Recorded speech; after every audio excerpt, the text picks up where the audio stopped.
welcome to another episode of Aragone Advisors. Today we have Amy Gostanian. Thank you so much for having me. It's a pleasure to have you. And Amy and I, we've known each other for a very long time.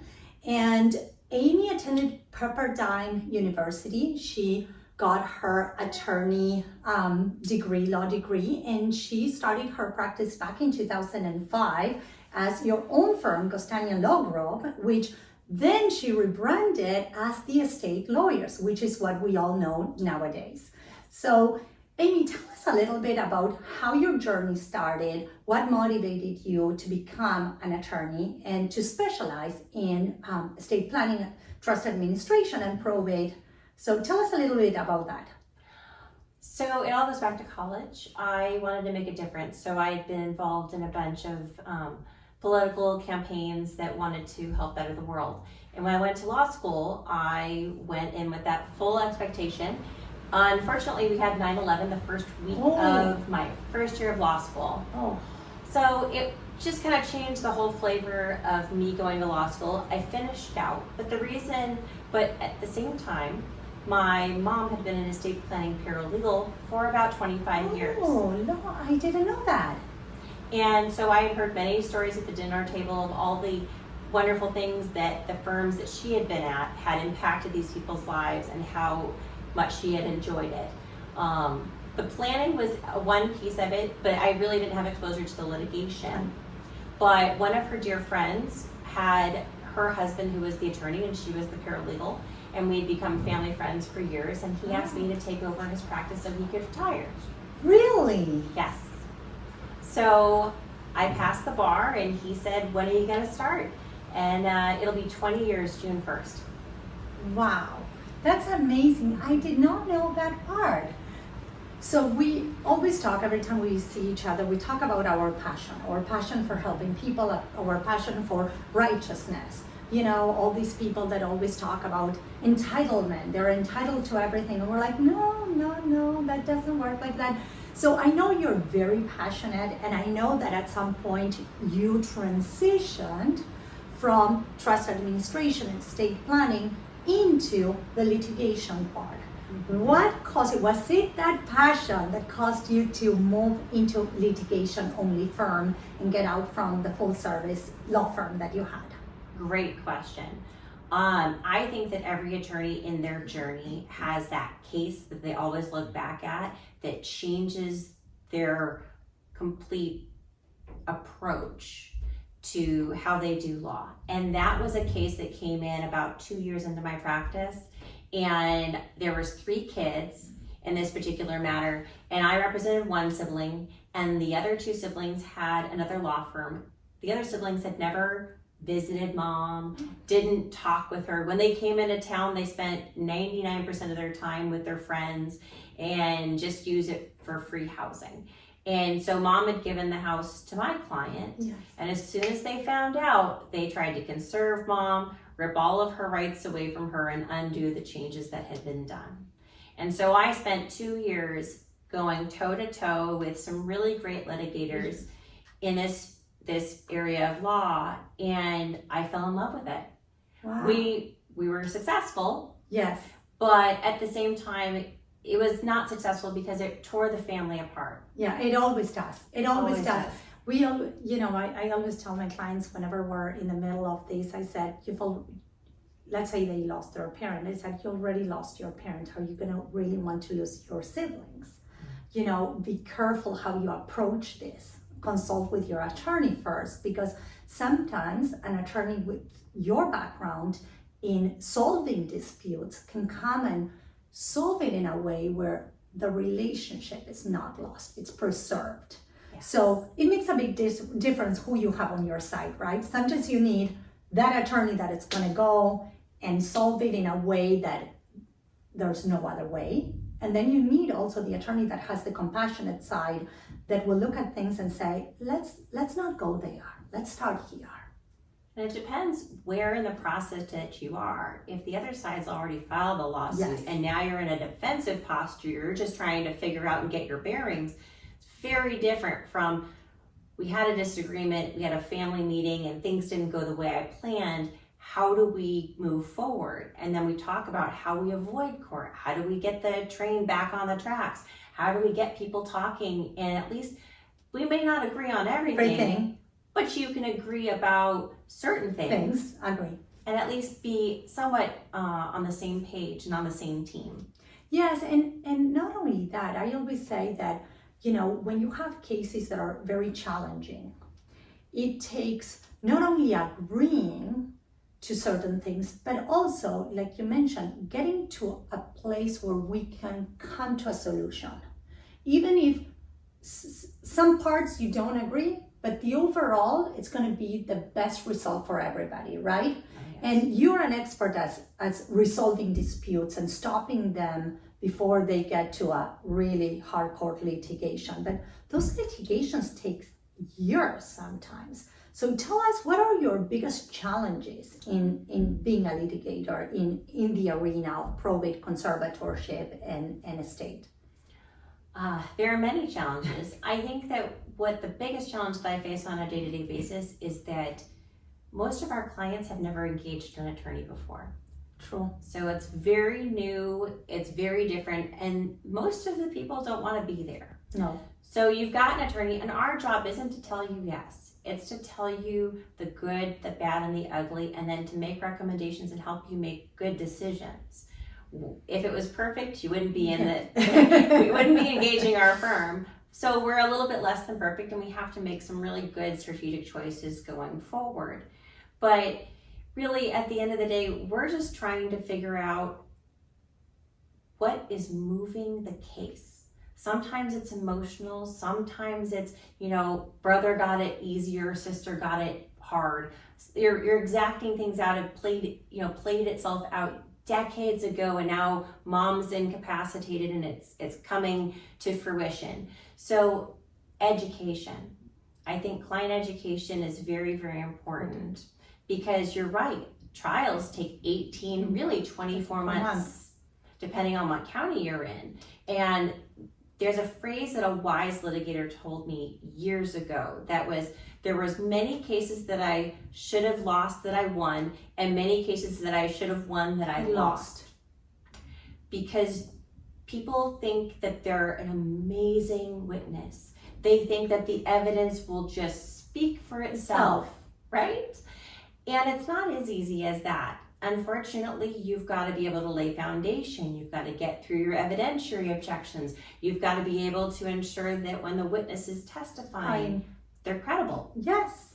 And it's easier said than done. Yes, and you know what? Very true point, because I was reading about a case the other day that started in 2014, and it's now and that is years of litigation and expenses, and so it's very important, and that is where your expertise on drafting estate planning and doing trust administration probably comes in so handy when you're litigating, because you've done them, so you know so much, and you probably know what could have been done differently to avoid that outcome. Correct?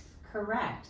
I've drafted hundreds and hundreds of estate plans, and I became a specialist, which requires that extra test, which was really helpful because it kind of brought it full circle. You've got to know what the plans look like when they're done well and when they're not done well. Because then when you're on the side litigating it, you first of all understand where the minefields lie. Yes. And then you understand when you've got a tough case against you, you make some strategic decisions. What's your risk? What's your best and your worst case scenario? And how much, as a really great judge told me, he said, it takes the Constitution or the guts to go through litigation. It's not for everybody. No. And not only are you certified in estate planning and trust administration, but you built your highly regarded practice, and you've been named super lawyer since 2022, all through 2025. So congratulations. That is impressive.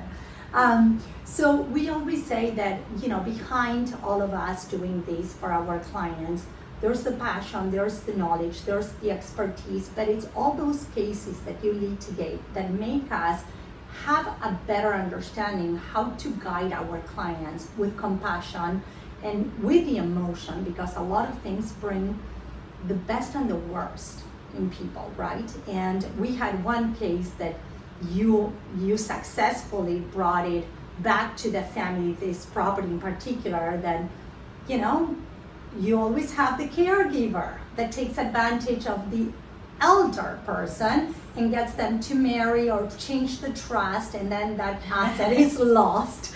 Don't we see that often? And in this particular case, you were instrumental on bringing this to a positive outcome for the family members, and then we're able to sell that property in San Juan Capistrano. But, you know, how are those conversations? I mean, where do you start? Walk us through your meeting with the client, how you assess things, and how do you guide them through this process? When we start the engagement process, we sit down with our clients and we talk about their goals, because not everybody's goal is the same. Some people want out quickly.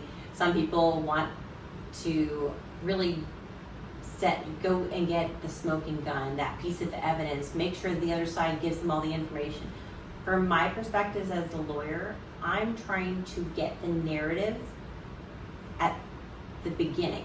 Correct. Because we don't want the narrative to change over the course of the litigation. We want the story to be consistent. That consistency creates that credibility, so that when we go to trial, we said the same exact thing that we did from day one. So tell us about one success case that you had that was like, my God, nobody else would have done that, and we did it, and it stuck with you. So tell us about one success story, trust or probate, that you were able to get to a positive outcome and you had to put your boxing gloves on. There's a lot of ones that we've had recently, but the one that means the most to me, I've had for 7 years, and we had the 3 girls. I represented one of the daughters. Her uncle had decided that he was going to be in charge as the conservator of her dad. And so he was, and halfway through the conservatorship, he was starting to make bad choices. Use his powers to go exact, I'll call it revenge, against the ex-wife, dragging her back to family law, and just spending time and effort and money in places that didn't benefit the conservatee. So he passes away, and then we start figuring out all the other financially poor decisions that he had made. And we ended up in trial that ended up taking about 3 months. And we ended up with a $2+ million judgment against the conservator and the conservator's attorney. Oh, which that is juicy. Yes, yes. I mean, they call it the practice of law, but at the same time, in this particular matter, I had made it known to the attorney that I think they needed to change, put the money back into the conservatorship, ask for permission from not ask for forgiveness. And they chose not to, and unfortunately that got her named as a respondent in the matter. Wow, good for you.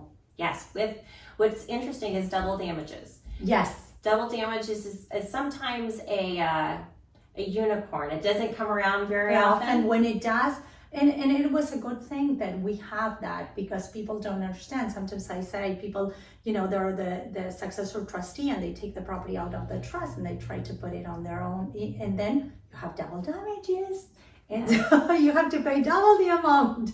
Yes. So that good for you on getting that. Now, tell me something. We talk about emotions, and sometimes all these lawsuits and all these disputes arise from things that are not just money. I mean, we know sometimes it's money, elder abuse, financial abuse, things like that, but sometimes it's siblings.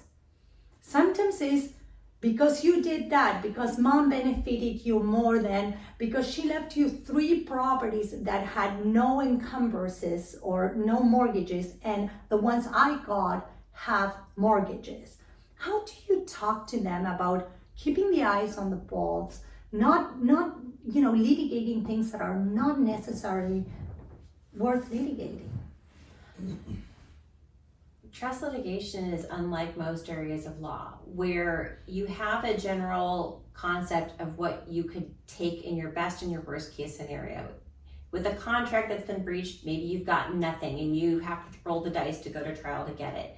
Most of the people that come in, maybe they're a 50% beneficiary, but the 50% doesn't work itself out in translation because the sister, the sibling, or whomever it is got a better value or something without a mortgage. Or something where it's not as great as what they think they got. Correct. Yes.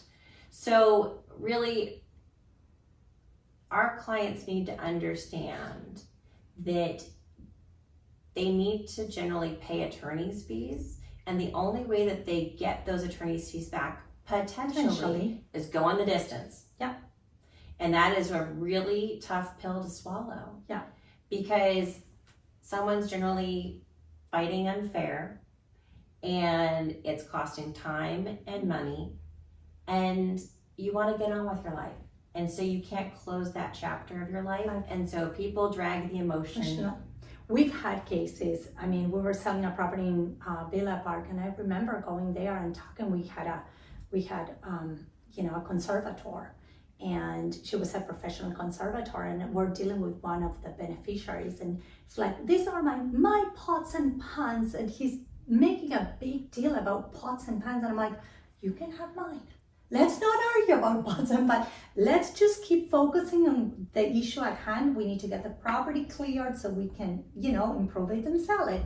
And sometimes the emotions are just too raw, and it requires a lot of undoing and, being a neutral person and being able to say, you're going to lose more. Let's just keep moving forward. There's a great phrase that don't cut off your nose to spite your face. Right. Yes, you could fight for this $10,000 car, but why don't you just take the money and buy a different car or a different watch? And I appreciate the sentimental attachment that people have, so it doesn't fall on silent. No. I understand and appreciate it.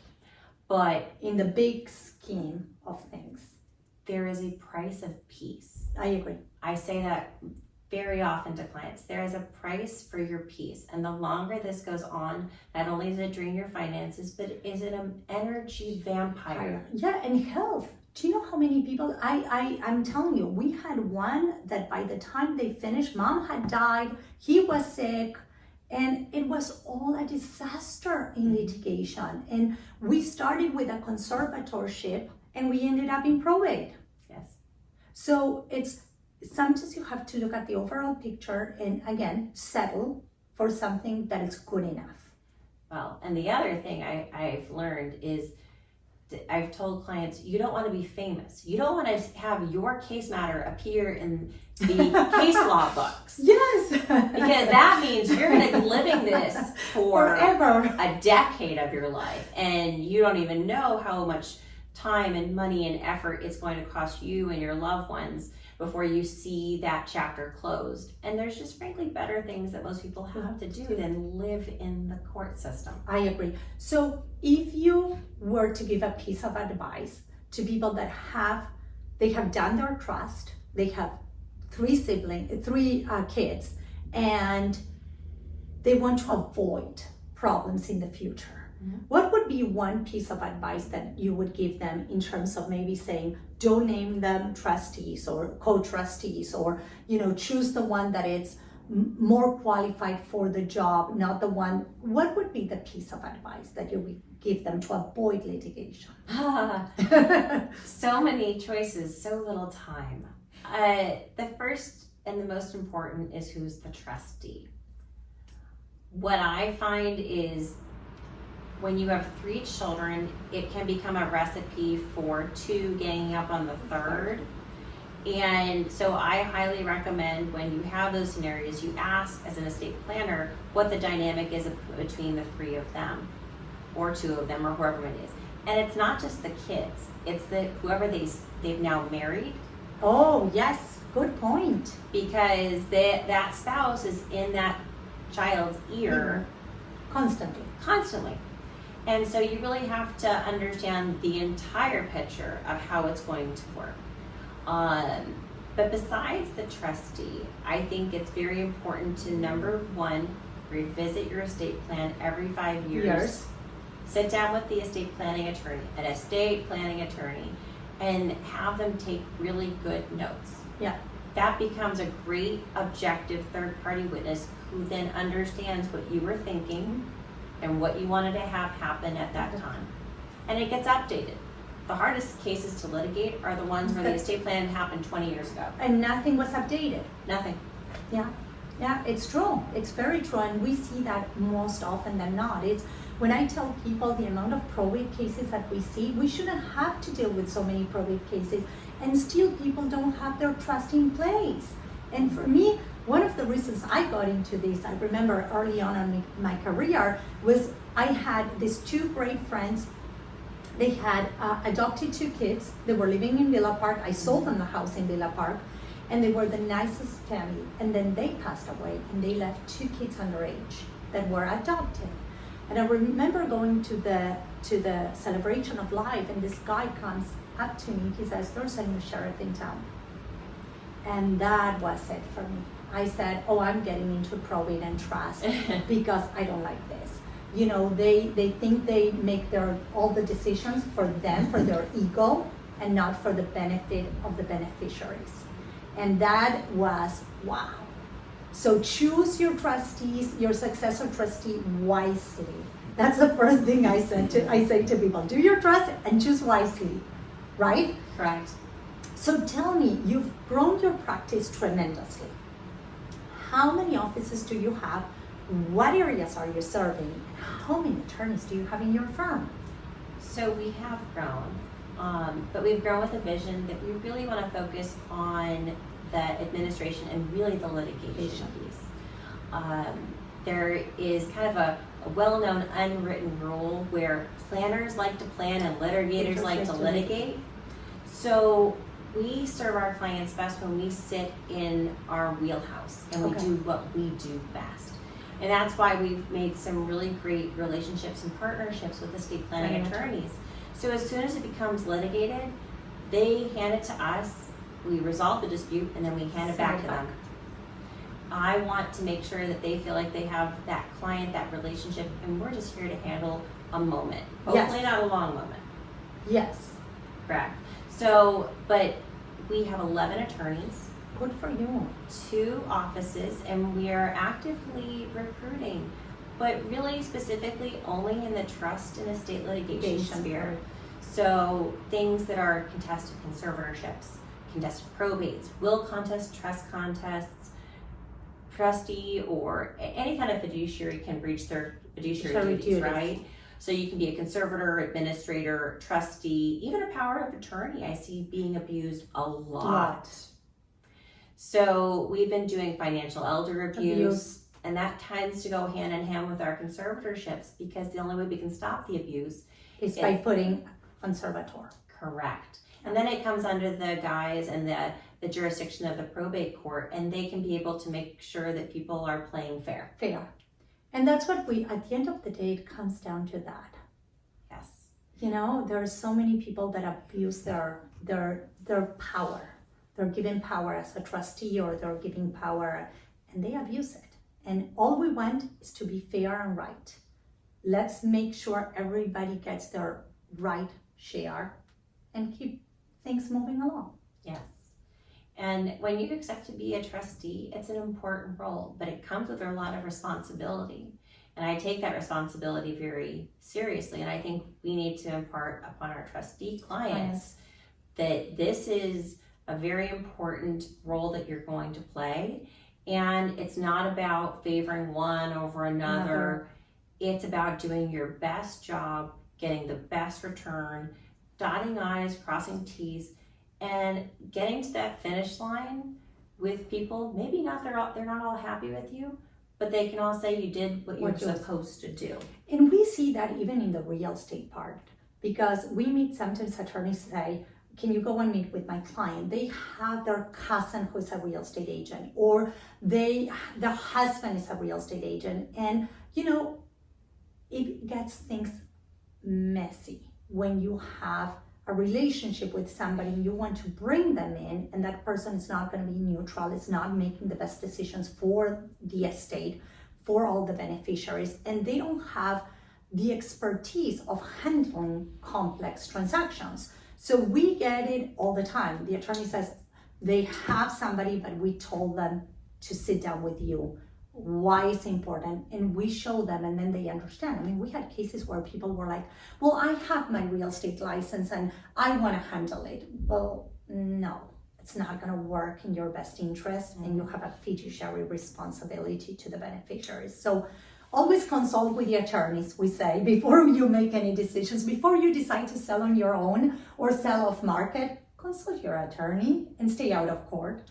So Amy, it's great talking with you. I want everybody to know where you are, how they can find you, if they have a case, if they have a matter that they are unsure, that they would want to get us an opinion, where can they find you?